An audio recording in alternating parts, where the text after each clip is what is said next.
When you hear that someone is living in gratitude, immediately we start to think of them as a monk sitting on the top of a high mountain. To say we need to live in gratitude sounds like hippy-dippy, ooey-gooey stuff. But that's exactly how Omar Brownson lives his life. And he is not a monk. He's a businessman and an urban planner. And he's into all kinds of cool projects with architects like Frank Gehry. But he learned the hard way that his high-stress life was hurting him and hurting his family. And gratitude was the solution he found.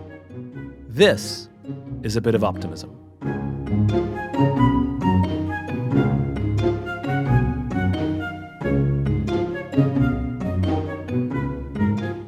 Omar Brownson, before we start an episode about gratitude, I think it's probably important that I start by asking you, what are you grateful for right now?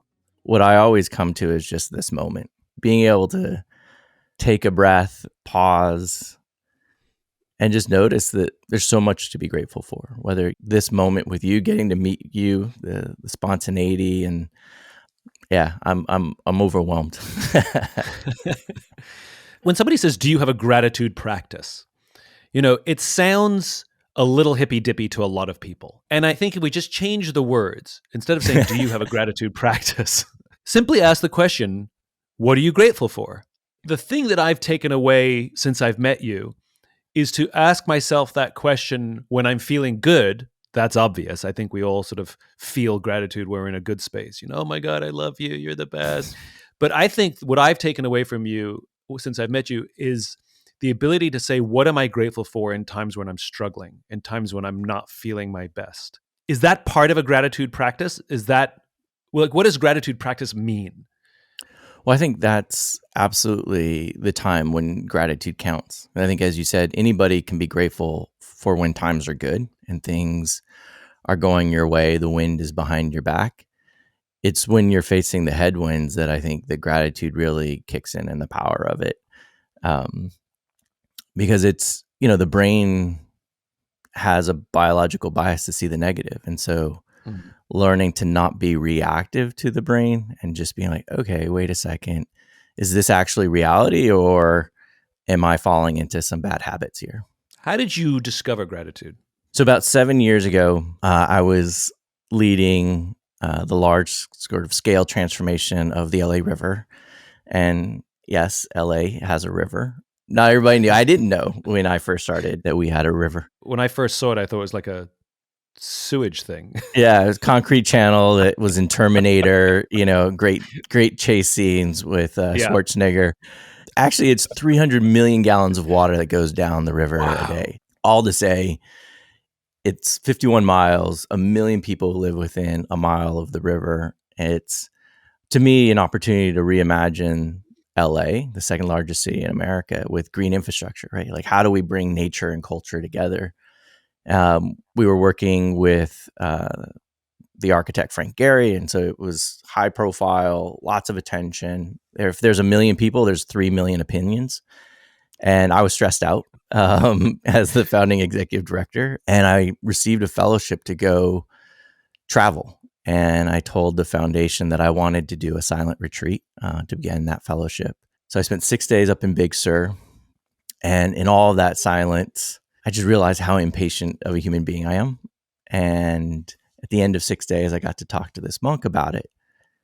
And he said, Omar, the root word in Latin for impatience is patis, which means to suffer. And he said, that's your burden to carry. And I was like, I don't really want that burden. And so how do I sort of do something differently? So I tried meditation, I tried mindfulness, but it was ultimately the practice of gratitude that helped me learn to pause and just not feel that energy of like, why aren't things moving fast enough? The obvious solution to impatience is to be patient, to learn patience, right? Yeah. And that didn't work for you. The sort of meditative, mindful, take a deep breath didn't work. And what helped you overcome the suffering of impatience was to discover gratitude. Yeah. I mean, and I think that part of it is meditation and mindfulness can be very head oriented. Gratitude is something you actually feel in your heart. It's an emotion. And so I think part of it, the challenge is that I was already kind of very logical, very rational. And that sort of logic, rational brain was trying to control everything. My fear came up around, how do I control everything that I don't know? That uncertainty, that unknown. In a large scale project that's thinking about the next 20, 30 years of Los Angeles, there's a lot of moving pieces. And at some point realizing, like, how do I let things go and be more present? That's actually an emotion, not sort of a way that the brain can think. Why is it that gratitude is the thing that helps you let go of that? It seems incongruous. Well, I think part of it is learning to actually feel your emotions without becoming your emotions. So when you're very kind of logic, you're like, you can rationalize your feelings, you can rationalize your emotions as opposed to feel them. And when you feel them, then you can actually let them go. And so you're like, oh, look, there's fear. Oh, look, there's anger. As soon as you're able to, I like to think of it as noticing and name something. So often what we do is we maybe notice what we're feeling, but oftentimes we don't name it. But by noticing and then naming, then all of a sudden it doesn't have sort of the same power over us. It's sort of like the fear of fear is greater than the fear itself. I learned this recently from Sarah Kubrick, the millennial therapist, how we don't do a good job of labeling our emotions. You know, when you ask me, how do you feel? It's usually good, bad, angry, happy, sad. That's about it, you know? Yep. And emotions are more complex. I always thought like emotions were like wild beasts. I imagine horses trampling through the prairie. And I know that, like, you know, I've gone to good schools because I've studied hard. I've ran and played sports because I could train my body. I never knew that I could actually train my emotions. I just thought you were either born with an amazing disposition and cool, calm, and collective, or you weren't.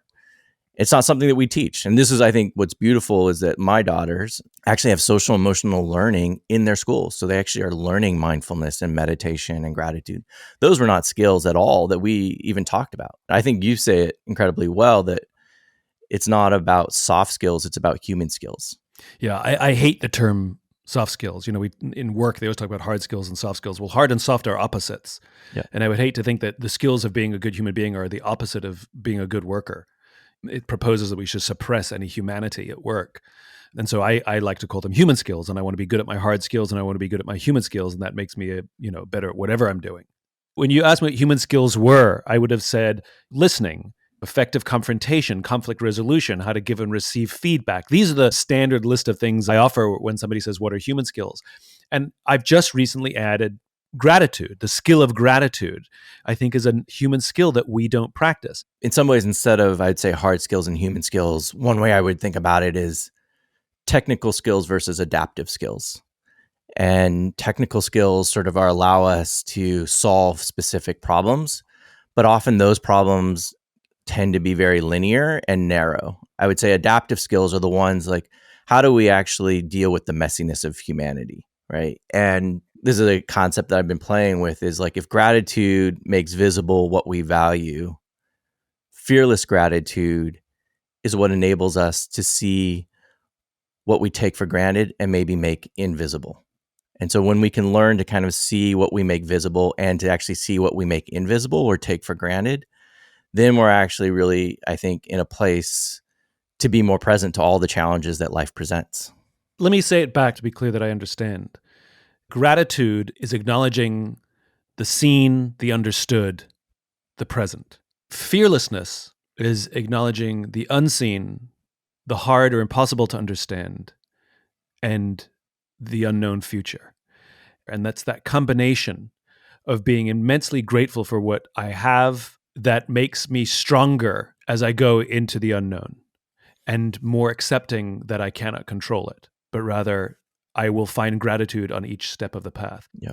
So if I think about the unfolding of my own movement and my own career, my own ambitions, things go wrong all the time. Yes.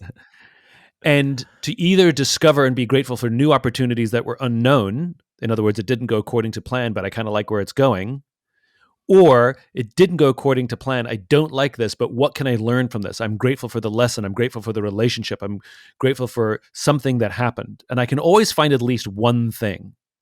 I'll share a story. So I have an uncomfortable relationship with this one person in my life who's been in my life professionally. We're not friends. We have a professional relationship, and I don't trust him at all.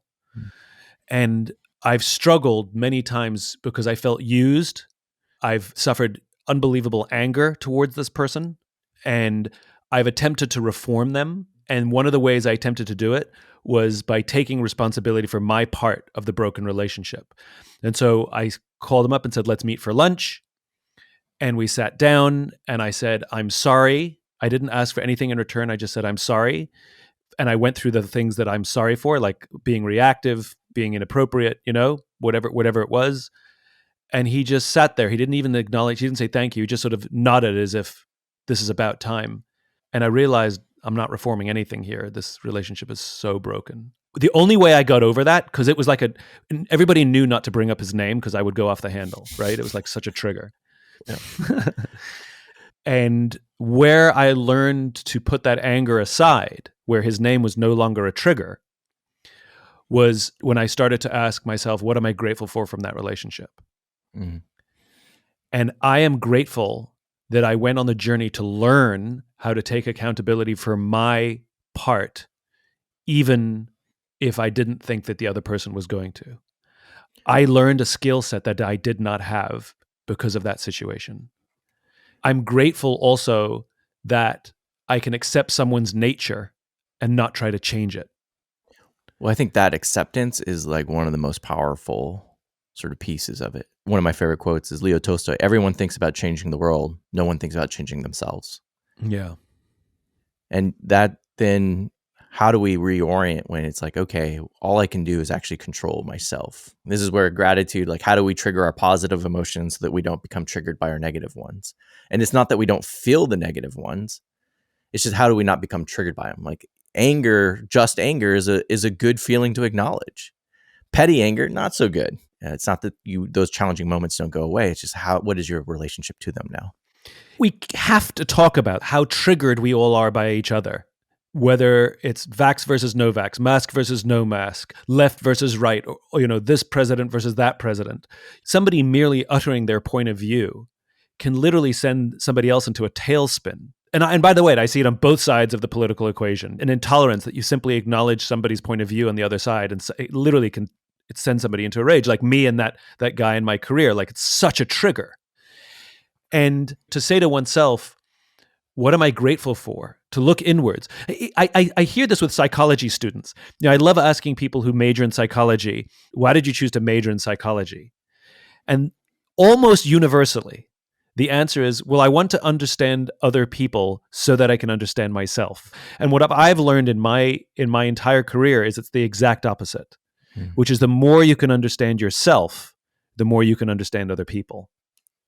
And that practice of gratitude, to go inwards to what you said, which is everybody wants to change the world, but nobody wants to change themselves. We're in a young generation that's very activist, very wants to change the world, which I admire and adore. To change the world, we have to say to ourselves, well, what work am I willing to do on me so that I can change the world, change my family, change my community, find peace and love? And the neuroscience supports that.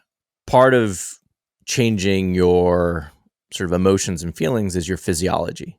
And your physiology is often being driven by your environment.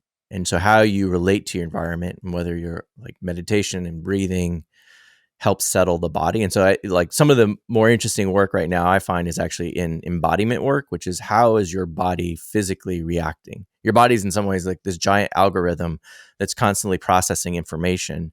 And if your body's on high alert, then how you process your environment is going to be very reactive. And so thinking about our relationship of like, how are we giving thanks? How are we connecting to people? How are we being present to them? That's actually about us, not them.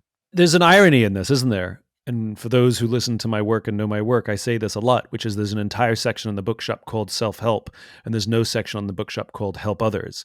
And what we need is a help others industry.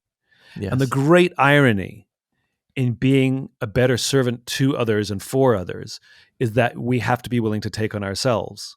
We're a part of a relationship. We are a puzzle piece, but we are only one puzzle piece. To know our shape and know what piece of the puzzle we are, and to be the best puzzle piece we can be, makes us connect with others a lot better. Gratitude helps us actually change the pace at which we adapt to change. And if we can adapt to change faster, then we can be more present. If we're slow to adapting to change, then we're actually like holding on to something past or reacting to what's coming at us, and we're not being present to what just is. For anyone who has not practiced gratitude as a practice, it's not like saying thank you for the birthday present. The thing that I find magical about it is it can be very, very small. Somebody asked me recently, how is it that I'm always so happy? And the answer is because I find joy in little things. I don't need big things to make me smile. Seeing a hummingbird outside my window, I really like that. I think they're so cool. Or the rumble of a beautiful sounding engine, because I'm a bit of a gearhead, like those little things, I acknowledge them. I say, oh God, that's such a nice sound. Or look at that bird. Isn't it pretty? Or a color or a sound or a sentence. And I think that's part of what gratitude is, which is when you say you have a daily gratitude practice, you're like, well, I don't have that much stuff in my life to be grateful for on a daily basis. We're thinking too big. What I would say, you're not actually appreciating small things. What you're appreciating is specific things. Oh, I like that distinction. And when you appreciate specific things, then you're actually really being able to sort of see it unto itself. And so this actually came up in the last gratitude class, was the story of walking home with my youngest daughter. And she was telling me, she's like, Dad, I'm really grateful for this sidewalk.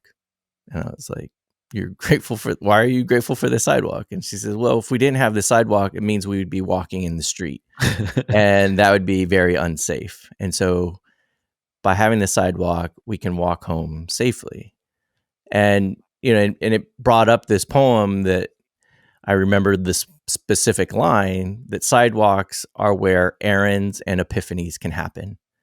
And so when we can appreciate the mundane and the miraculous and just sort of be open to all of it, that's when we're actually noticing the world as it is, not as we want it to be or as it should be or, what it could be. Just this is the world as it is. And gratitude is just sort of like, how do we actually just sort of see the world as it is? How do we just notice what is there and appreciate it? When we talk about reconnecting with people who trigger us or we disagree with, and the Thanksgiving table, politics has entered the Thanksgiving table. For so many, they struggle to sit down with that uncle or that aunt that has different views to them for fear of somebody getting triggered. And sort of there are these deals that are made. We just won't bring it up. So avoidance is one strategy for sure. But I think what you're talking about is if we can find, and I'm going to use the word specific instead of small because I really like the distinction, find something specific to be grateful for in anything and everything that happens. For your daughter, she found safety in the sidewalk with her dad, which is, my goodness, so beautiful and poetic. That level of specificity, to be specific about the thing we're grateful for, that thing can be shared. That thing can be talked about and help someone else see the world in a different way. So now we're getting into the help others industry, right? Yes. So one of my favorite things to do is tell my friends the things that I'm grateful for in our friendships. I can't help it. It comes out all the time. And it reinforces these friendships over and over again. I have a friend who she and I have very, very, very different political points of view, where we represent the polar opposites of America. And yet she's one of my dearest and best friends in the world. And one of the things that we have found that helps us listen to each other is that we regularly tell each other what we're grateful for from each other. And that creates safe space for us to have difficult conversations because we have already acknowledged and built a very strong foundation for all the things we really, really are grateful for in each other. So it's not that we've avoided having difficult conversations. It's that we show up for those difficult conversations with deep love, respect, and gratitude for the other. And what I hear you saying also is that you're willing to listen, right? To hear and be heard, to see and be seen. And this is, I think, one of the fundamental challenges is that when we have disagreement, we make the other person feel invisible, right? And then because the other person then feels invisible, then they're like going to shout out or they're going to like go away. What you're doing is sort of showing that like, hey, I see you. Hey, I hear you. And that's what gratitude is an acknowledgement as opposed to just sort of taking those things for granted. And it goes in a very uncomfortable direction for some. And I learned this from Dia Khan, the BAFTA and Emmy award-winning documentarian, where she said, we all have this desire to feel seen and feel understood and feel heard. And unfortunately, you're going to struggle to find those feelings unless you're willing to show them to another first. What I appreciate you're saying is you're acknowledging other people's feelings and emotions. And it's hard to do that if you can't even do that for yourself, right? Like if you can't even sort of acknowledge not just the joy, but the pain, the anger, the full suite of emotions that we have. If you can't even acknowledge that for yourself, it's going to be really hard to acknowledge in other people. And we become self-righteous about it, right? Well, they should go first. They should listen to me. I'm the one who's not heard. I'm the one who's not understood. And we don't just see this play out in big political discussions, but we see this play out at work between employees and employers. We can create victims out of ourselves. What have they done to me? And it goes both ways. It just plays to that theme that we are not in any of this alone. Like we don't go through career alone. We don't go through life alone. You can't go through relationships alone. You can't even walk down the street alone. At some point, whether you like it or not, you're going to have to interact with people, sometimes substantively and sometimes innocuously, but you're going to have to do it. So expecting the world to fawn or fall over to make us feel seen, heard, understood, happy, safe, grateful, it's an impossible standard. And that goes back to that psychology misunderstanding. The better I can understand myself, the better I can learn to make others feel seen, heard, understood, the better they will be equipped to make me feel the same. And this is what the help others industry is all about. The help others industry isn't about martyrdom. It's not about this excessive amount of giving to the point of self-pain. That's not what this is. The whole point of the help others industry is initiative. That's it. Right. That I will choose to go first. That's all it is. Right. I will acknowledge another because I want to be acknowledged. I will hear another because I want to be heard. I will forgive another because I want to be forgiven. Yeah. This is why giving is receiving. And this is why giving is receiving. I mean, it's so corny, right? Yeah. And this is what I think is important about your work is you're spiritual-ish in the way you talk about this stuff. That's perfect. Yes. Ish. You're spiritual-ish in the way you talk about it. So it's not alienating to those who find the stuff deeply spiritual, but at the same time, it's not alienating to those who find the stuff non-spiritual. Right.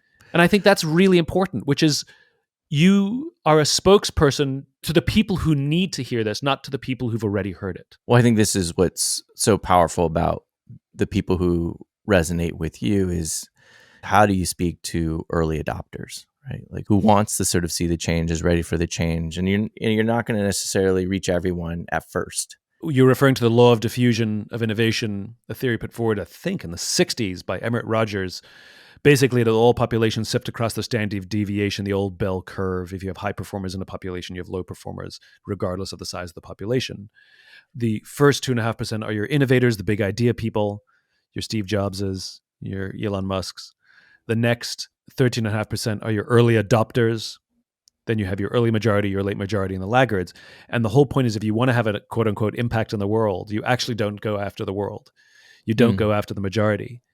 You go and find those early adopters, the ones who are a little more open-minded, a little more open to taking a risk, a little more open to giving it a shot. Whereas the majority wants a guarantee. What'll I get if it goes wrong? Will I get in trouble? Will you take the blame?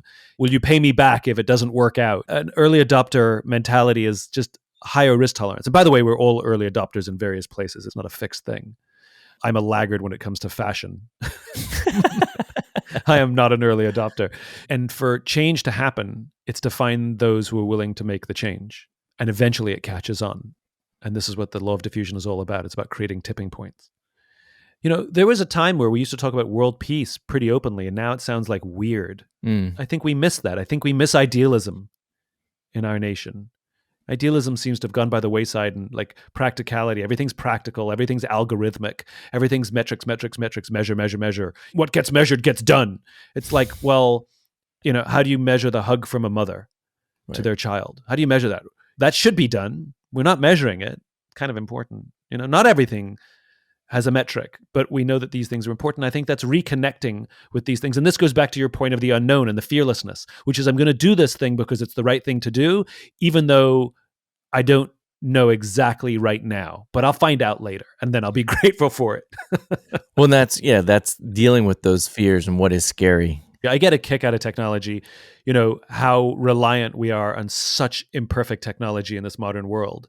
Our cell phones are constantly dropping signals and Zoom is constantly freezing. And, this stuff mostly works. Right. But it's unbelievable how broken it is. And yet we're perfectly fine with all the broken and imperfections. But when it comes to people, we expect perfection. Well, yeah, I mean, that's right. We expect everybody else to be more patient, to be more kind. And what does it look like for us to actually do it? I have a last line of questioning. How old are you? 47. So we're about the same age. I'd like to know something you're grateful for every decade of your life. 0 to 10, what are you grateful for? So 0 to 10, I was born in San Francisco and moved to Saudi Arabia when I was 6 months old. And I went around the world twice by the time I was 3. Even though I don't remember any of that, what I appreciate was that I sort of had an immediate sense early on in my life of like, we live in a global society. 10 to 20. 10 to 20, I moved to Los Angeles. It was the 1984 Summer Olympics. It was Sam the Eagle. And there was just a sense of moving from a rural community in the Pacific Northwest to the big city of LA. It was a sense of awe. At the same time, I'll just say that, I was in LA in 92 with the civil unrest and seeing my city sort of burn down and not being able to see the end of my block because there was so much smoke in the street. And I learned early on that democracy is fragile and cities are fragile. And so to not take them for granted. 20 to 30. I think 20s to 30s was learning that I could actually build things and getting sort of a sense that idea of wanting to build the world that I wanted to live in, that I could actually do it. And so beginning to be in real estate and like actually physically building things that I could contribute and make a mark was pretty exciting. 30 to 40. That is definitely kids. There would be no gratitude practice but for having kids and learning that they move at their own speed. And I can either learn to adapt or be unhappy. And so I was like, okay, my heart is going to have to become bigger if I want to be the parent that I want to be. And so, I would say my wife, who having an incredible partner, and then having 2 kids that really are teaching me how to be a better human. 40 to now. I think moving from just building things to now building companies and really being able to, how do you not just do the work, but create the conditions for the things that you want to see happen and be in collaboration with other people. I think the other sort of piece that I'm starting to really begin to appreciate is just my own creativity and art. So it's not just sort of like a business mindset or social good, but what does it mean to tap into more creative energy? I'm becoming more and more firmly believing in the power of metaphor. And so that sort of long horizon that's in front of us, what are we picturing that's there? And how do we actually sort of move towards that, or it move towards us? And what is that metaphor in our life that we're going to be connected to? So your gratitude journey in decades is gratitude for the world and appreciation for the fact that there's more than one point of view, a sense of awe that came. And in that awe, a sense of all of that is great and big is also incredibly fragile. There is the ability to build the world you want to build in this fragile world, coming right down to your family, that you have a choice to build in how you build, that it is just as fragile as everything else, and there's a responsibility that then moves into a sense of rebuilding and creativity. And this gratitude journey that you've been on since the day you were born is this relationship of big and fragile and responsibility in those things, that we can do big things and the world is big, but my goodness, we each have a responsibility to hold it up. Otherwise things will break, whether it's society at large, the world at large, or just how our family dynamics, that we have a role to play and we have to be creative in all of that. I have to bring you back in a few years so that we can talk about the next decade. What a gift you just gave me in reflecting back what I said, and I feel heard. Thank you. And I think part of what this next decade is about is us not just creating, but how do we co-create? I think that's in many ways the platform that you are helping to create and unleash is like, it's not just about one person, but it's about many people, and how do we actually all sort of pull together? Omar, you are as magical now as the moment I first talked to you. And I never do this. I never use this as a platform to plug. But if you're interested in Omar's work, please go check it out because you'll be grateful. Whether you want to go check out his stuff on his website, which is in the link below, or if you want to check out the course he teaches on our platform, you can check that out. I think we need a little more gratitude in this world. My temptation is to say a lot, but it really is a little. It's specific. It's specific. We need a specific amount of gratitude in this world. Omar, thank you so much. Truly thank enjoy. You, thank you so much.